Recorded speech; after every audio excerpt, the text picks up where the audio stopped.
Hello friends, இன்றைக்கி strike price நம்ம எப்படி சூஸ் பண்ணுறது அப்படிங்கிறத பற்றி தான் பார்க்க போகிறோம். இதுக்கு ஆப்ஷன் செயின் ஓப்பன் பண்ணிக்கோங்க. ஓப்பன் பண்ணிவிட்டு அதில் க்ரீக்ஸ்னு ஒரு பட்டன் இருக்கும். அதை ப்ரெஸ் பண்ணாக்கா உங்களுக்கு டெல்டா வேல்யூ எல்லாம் டிஸ்பிளே ஆகும். கால் சைடுக்கு வேணும்னா கால் சைடு ஓப்பன் பண்ணி பார்த்துக்கலாம். புட் சைடுக்கு வேணும்னா புட் சைடுக்கு ஓப்பன் பண்ணி பார்த்துக்கலாம். இப்போ நான் 3 ஸ்ட்ரைக் ப்ரைஸ் எடுத்திருக்கேன். 25,800 கால், 25,900 கால், 26,000 கால். 25,800 வந்து இந்த மணி, 25,900 அட் த மணி, 26,000 வந்து அவுட் ஆஃப் த மணி. இப்போது 25,800 இந்த மணிக்கு டெல்டா வேல்யூ எப்படி இருக்குன்னா 0.6 இருக்கும்.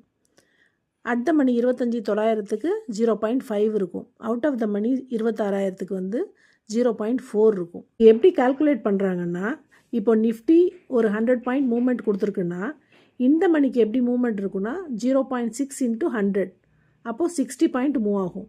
அட் த மணிக்கு வந்து 0.5 இன்ட்டு 100, அப்போது 50 பாயிண்ட்டு. அவுட் ஆஃப் த மணிக்கு 0.4 இன்ட்டு 100, அப்போது 40 பாயிண்ட்ஸ் மூவ் ஆகும். ஸோ நம்ம 0.6 இருக்கிற இந்த மணி நம்ம ட்ரேட் பண்ணோன்னு வச்சுக்கோங்க, நல்ல ப்ராஃபிட்டபுளாக இருக்கலாம். ஸோ ட்ரை பண்ணி பாருங்கள் ஃப்ரெண்ட்ஸ். தேங்க்யூ.